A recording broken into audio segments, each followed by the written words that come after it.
Come and have a look at this. It's the prison that's outraged the world.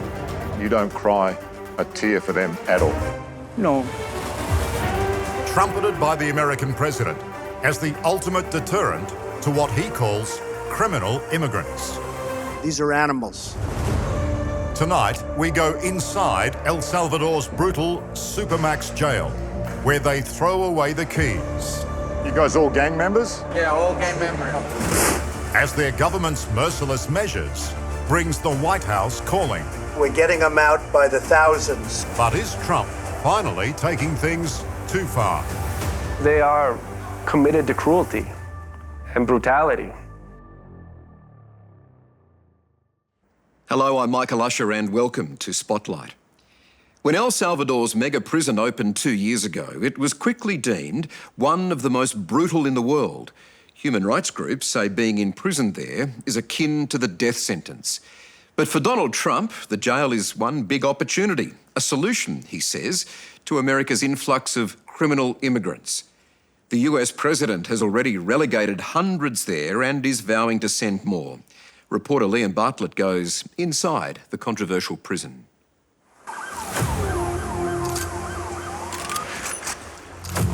It's become the president's favoured weapon in America's immigration battle. They're great facilities, very strong facilities, and they don't play games. I'd like to go a step further. A blunt message of just how far President Donald Trump is prepared to go in his zero-tolerance approach to illegal immigration.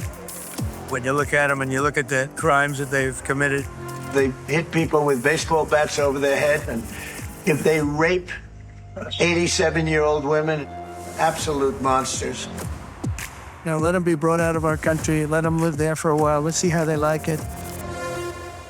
And just in case you didn't get the message, his Homeland Secretary spells it out. First of all, do not come to our country illegally.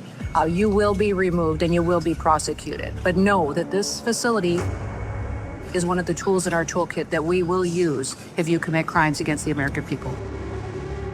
The Trump administration has deported hundreds of suspected South American gang members despite a federal judge blocking the move. In March, 238 Venezuelans were bundled onto a US military aircraft and flown to what is arguably a living hell, best known for its terrifying welcome that is designed to break inmates on arrival. But does the world have any idea of where these people are being sent? How is it possible that hundreds of men who have never been formally accused of anything, that have never had a trial, that have never been convicted, are ripped off the streets, ripped out of their homes, and disappeared into a terrorist confinement center in a country they don't even live in? Noah Bullock is the director of a human rights organization based in El Salvador. He says the prison could constitute a crime against humanity. Tecot is a prison that's designed to reduce human life to the act of not dying. It's a brutal and cruel facility.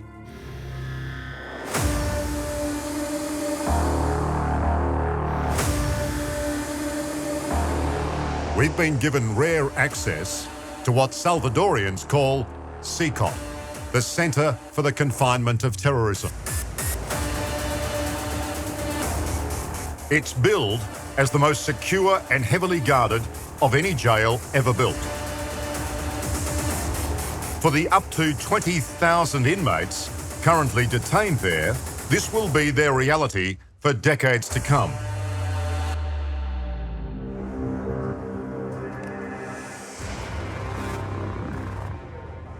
They are watched around the clock.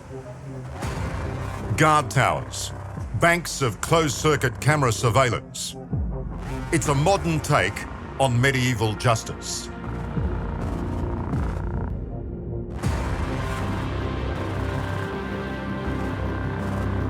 Prisoners are literally caged in their hundreds and thousands.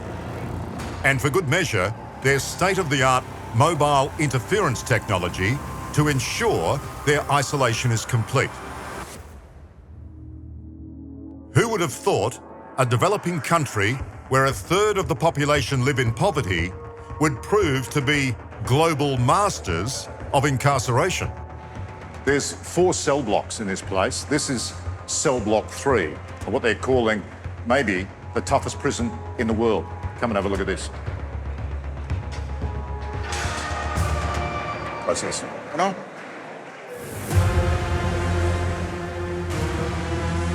Only 3 years ago, El Salvador led most countries on the planet for rates of violent crime and murder, most of it gang-related. But now those crime rates have plummeted, thanks mainly to this man. That's it. No pity. No mercy for them. No. By any standard, El Salvador's Justice Minister, Gustavo Villatoro, is the world's toughest prison warden. So when you put them in there, as I saw them, 50, 60, 70 in one cell, 2, 3, 4 bunks high, unbelievable conditions. You don't cry a tear for them at all. No. Imagine the amount of family who lost their son, their people that they love, the brutality when they treat our society. They don't deserve any type of, wow, poor people. No, they are not poor people. No. They are killer, and it has to be treated as a killer, as a terrorist. The mastermind behind the rapid expansion of his country's prison network, Se metieron con el gobierno y con el presidente equivocado. he has locked up 3% of his country's male population, suspected of being gang members. And CICOT is his proudest achievement. What is democracy? Listen, you're citizen. And what's your decision? To choose or to protect the human right of your criminal organization or the human right of your citizen. Of course, always has to be your citizen. And now El Salvador has thrown CICOT's doors open to the Trump administration. And those 3 plane loads already sent are only the beginning. How many illegal criminals are you planning on exporting to El Salvador? As many as possible. And I just asked the president, it's this massive complex that he built, jail complex. I said, can you build some more of them, please? As many as we can get out of our country. Just last month, Justice Minister Villatoro and his president, Nayib Bukele, signed a deal with President Trump that will see thousands more suspected immigrant gang members deported from the US to CICOT. Well, Minister, no one could accuse you of being too soft. Because I've seen the jail, and it's not soft. It's to be frank, it's a living hell. But is it sustainable, Minister? Yes. Because It has to be sustainable. Because it must be a very expensive exercise to put so many people behind bars. The life doesn't have price.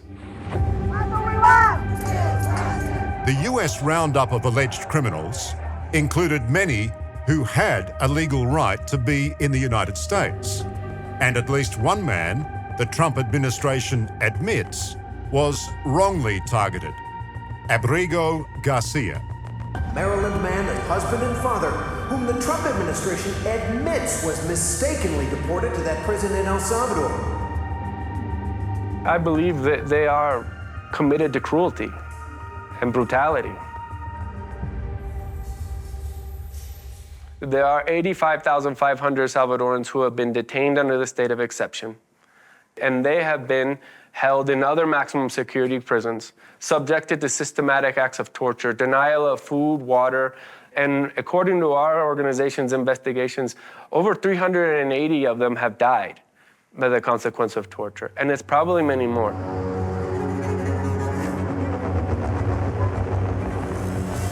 Some of the dissent about the government's hardline approach to all this is ironically coming from within its own ranks. A serving police officer here in San Salvador has agreed to have a chat to us and tell us what he says is the truth. Now, he's extremely worried, concerned about his own safety, so he's organised a secret location and wants to be protected in terms of being anonymous. Let's have a listen to what he has to say. Officer, Liam, how are you? Thank you very much for coming and talking to us. We appreciate it. He tells us thousands of innocent people have been arrested by police officers like him. They even have to meet quotas. How is it possible to arrest that many innocent people? So, the whole government needed to keep up the state of deception, keep up that hype. So, that we were given numbers that we needed to fulfill, and that's how we ended up with this number. When you say you are given the numbers, are you saying that you are given a quota of people to arrest? So yes, at the national level, we were given quotas, depending on the police station, but each police station all over the nation had to return with 5 or 10 arrests, no matter what. So 5 or 10 arrests as a quota, is that per day or per week? Al inicio del régimen era por día, diario. Every day? Era diario. But the Justice Minister is unrepentant. You think the criminal has been getting all the human rights privileges and not the victims of the crimes? Imagine for the last 20 years, our territory in the hands of terrorist group. What type of state of law is that? This is not a state of law. But no one says, oh, look, El Salvador is taking the right decision to recover their state of law. Nobody says that because they don't want to recognize that. Next, the psychopathic gangs that took an entire country hostage. This was the deadliest place on the planet. No less than 18 people were being murdered here each and every day. Does President Trump have a point? Together, we're going to restore safety to our streets and peace to our communities. These are animals. It's horrific.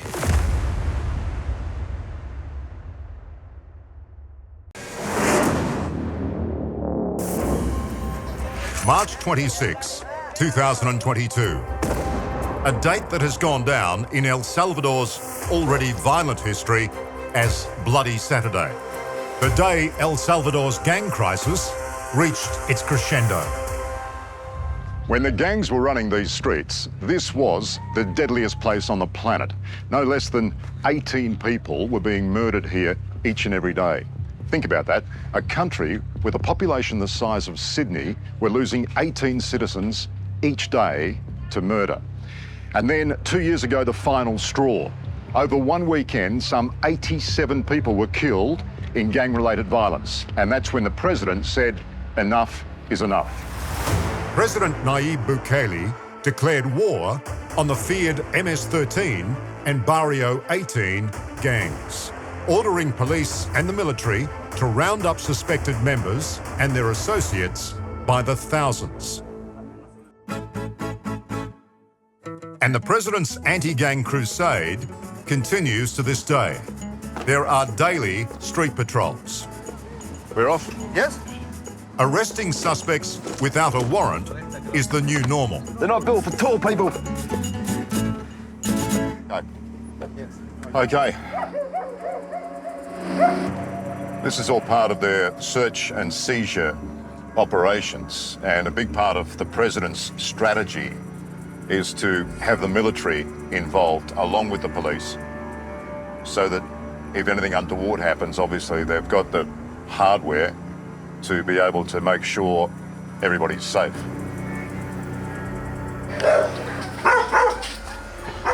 It's the sort of response President Trump would love to have in his playbook. He's had the MS-13 gang in his sights ever since his first term. We're going to destroy the vile criminal cartel MS-13 and many other gangs. To understand what MS-13 and El Salvador's other main gang, Barrio 18, are capable of, we went to a man who has witnessed their brutality firsthand, former FBI agent Jeff Wood. When they go to kill you, they're stabbing you, hacking you, where you're getting 47 knife wounds of I'm hacking you, I'm slashing you. And then at the end, if they don't think you're dead, they shoot you a couple times. For MS-13 and Barrio 18, violence and murder is indiscriminate and knows no limits. Death can be the price of simply crossing a street. You have the street in El Salvador, MS-13 village, you cross the street, 18th Street, Barrios 18. But I don't know that he's 18th Street. I'm friends with him, but the gang sees me hanging out with that person. I'm working for the rival gang. I'm a part of that rival gang. Hey, let's go smoke marijuana. Let's go hang out. Let's chill out together. And that's the code that we're gonna take you out, hang out, and you're never coming home because we're killing you. Even family and friends of rival gangs are considered legitimate targets. They know your family members because if you end up somehow cooperating with law enforcement and they can't get to you, they will kill your family members. So on the streets of El Salvador, day after day, door to door, soldiers and police search for any gang members who might have escaped their net. Many of these places are occupied as their homes. And obviously some have been deserted by the gang members, but such is the routine nature of these patrols, these people that are still here, not even turning a blind eye, completely used to them, and you would have to say, pretty comfortable.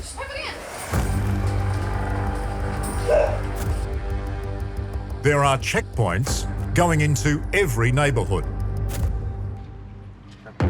This is a bit like random breath tests back in Australia, except all gang-related. So on a lot of these streets, in so many different areas, they pull up public transport buses like this and search any male, young or old, for tattoos or some sort of symbols they may be a part of one of the gangs. The system that was put in place that they celebrate as being brutal and cruel and was promised to be used against only terrorists is now used generally and broadly against the entire population and specifically to crack down against dissident voices.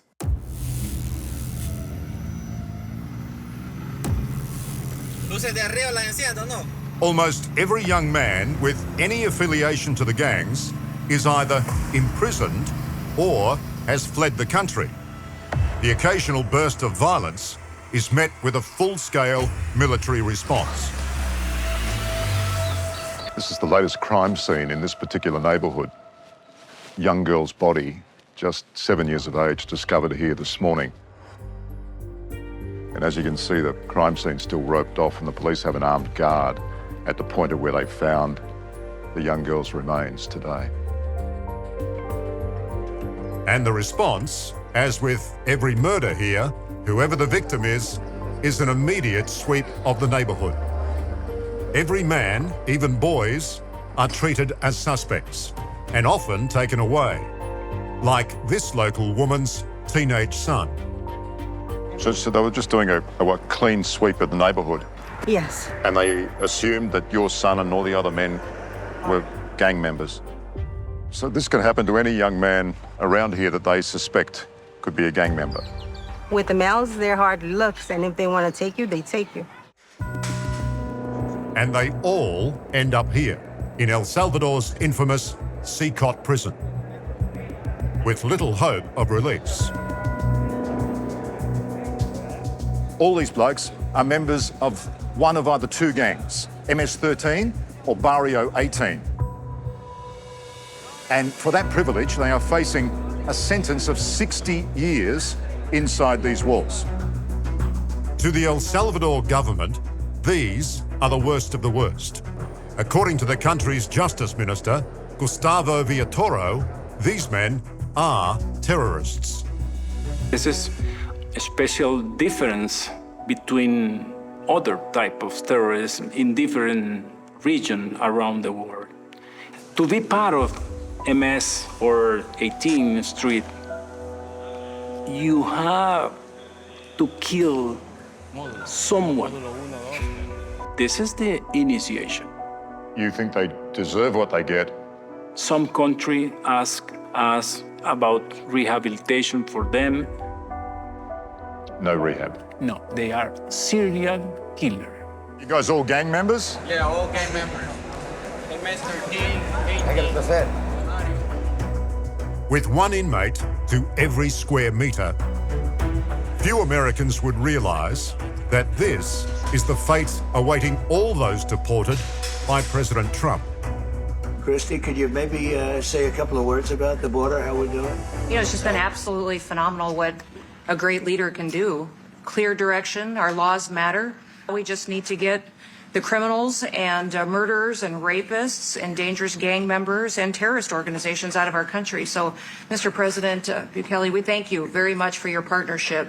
It has been wonderful for us to be able to have somewhere to send the worst of the worst.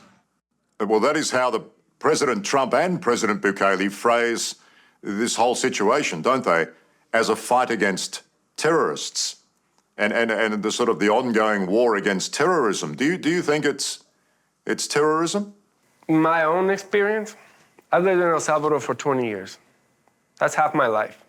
My first friends that I made in El Salvador, in the community that I first lived in, 2 of them were killed by gangs. Yeah? Machine gun in front of their houses. Do I think the gangs install terror? Yes, and I can tell you because I know that directly. What I'm saying is that democratic governments should not be compared to the gang violence and the atrocities that they committed. They should be held to higher standards. But it all fails to land a punch with the Justice Minister. For him, the equation for a peaceful society is simple. Your country has gone from having the highest murder rate per day in the world to now having the highest incarceration rate. Yeah, of course. I'm not sure which title is better. If you have imprisoned the right guys, it's a good result. That means that you are capture the people that you have to capture, people who doesn't deserve to live in our society. Next, the dreaded MS-13 gangs in Hollywood. We know they're very, very active around here. They're very active around here. President Trump calls for support from an authoritarian friend. Do you want to stop crime, and so do we?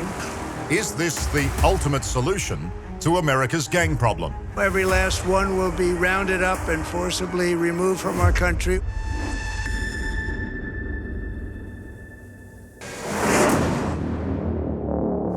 Two weeks ago, I officially designated this gang, along with MS-13 and the bloodthirsty Mexican drug cartels, as foreign terrorist organizations.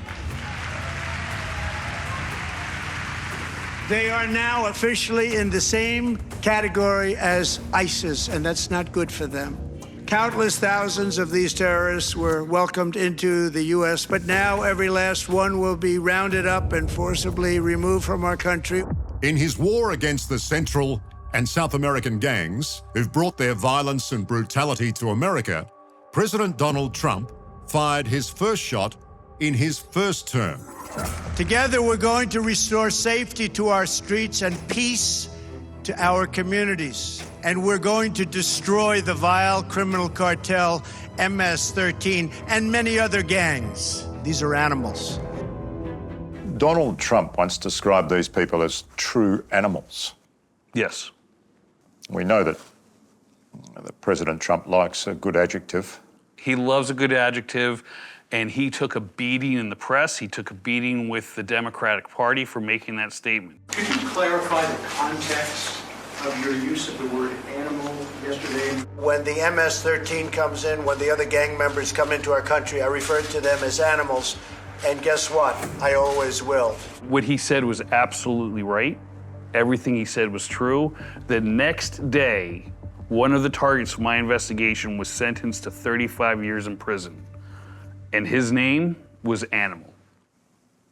And he's not calling El Salvadorian animals, he's calling the gang animals, and they are. But having seen the gangs in action as an FBI agent, Jeff Wood sides with Trump. So now we come up on target. Right.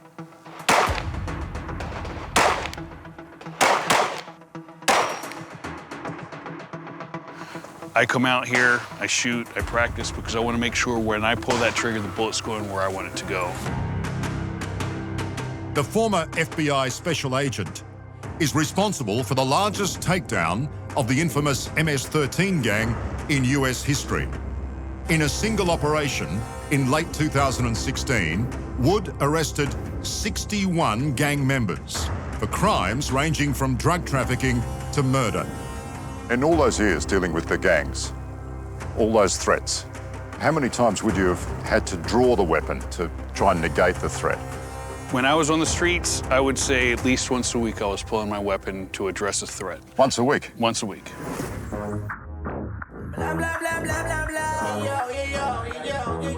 One of the worst Salvadorian gangs, MS-13, has made Hollywood its international headquarters, muscling in on its rival, Barrio 18.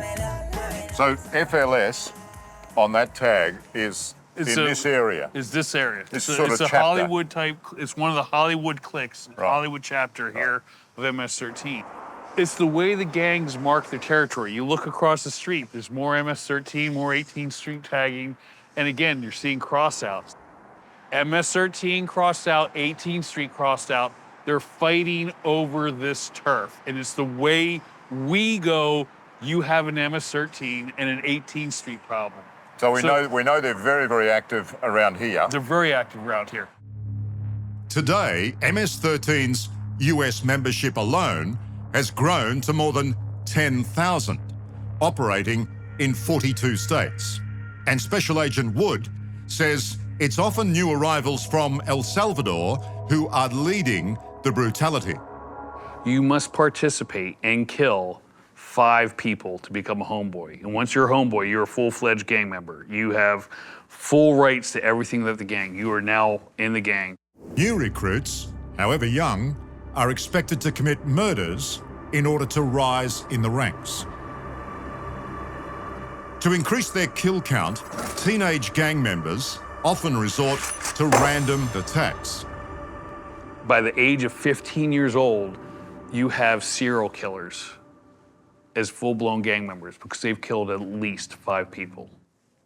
It's just incredible. Think about what that does to a 13, 14-year-old, right? You're taking the life. Are there 13, 14-year-olds who are homeboys? If I get recruited at 11 and I'm proving my bones, I'll start killing as soon as I can. It was Abrego Garcia's alleged membership of the MS-13 gang that sealed his fate in the eyes of the Trump administration. Kilmar Abrego Garcia is an illegal alien, MS-13 gang member and foreign terrorist who was deported back to his home country. Although they now admit they got the wrong man, Garcia was condemned to CECOT, thanks to Trump's multi-million-dollar deal with President Bukele. El Salvador's leader is so proud of his country's place in Trump's New World Order, he posted this highly produced video to social media. Mr. President, it's an honor to have you. Thank you. You're doing incredibly for your country, and we appreciate working with you because you want to stop crime, and so do we. And it's very, very effective, and I want to just say hello to the people of El Salvador and say they have one hell of a president. The CECOT has been a place, sort of a set where the facilities themselves and the prisoners held there become props in order to tell a story about what strongmen should do to the worst of the worst. And in order for that type of a security brand to have acceptance, it needs a frightening enemy. The question isn't whether the gangs are a frightening enemy for the citizens of El Salvador, and as President Trump claims, for Americans as well. It's whether any enemy deserves treatment like this. Thank you. Well, that's next level. I mean, the conditions in there are like something you've never seen. The infrastructure's great, it's all shiny and new, but those cells, the number of people in it, I mean, depending on which side of the argument you fall on, it's either the ultimate deterrent or it's an abuse of human rights. And if that doesn't stop you from being a gang member, nothing will.